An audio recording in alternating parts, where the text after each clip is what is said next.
அனைவருக்கும் இனிய தமிழ் புத்தாண்டு நல்வாழ்த்துக்கள். இந்த புத்தாண்டு எல்லாத்துக்கும் இன்பமானதாகவும், ஏற்றமானதாகவும், அன்பானதாகவும், ஆரோக்கியமானதாகவும் அமையணும்னு எல்லாம் வல்ல இறைவனை பிரார்த்திக்கிறேன். ஆரோக்கியம்ங்கிறது ரொம்ப முக்கியமான விஷயம். ஸோ எல்லாரும் ஆரோக்கியமா இருங்க. நன்றி, வணக்கம்.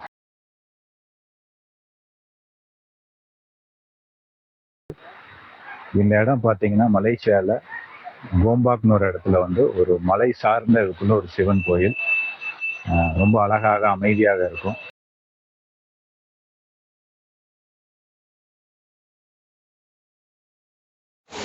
இந்த இடமே நல்லா இருக்கு.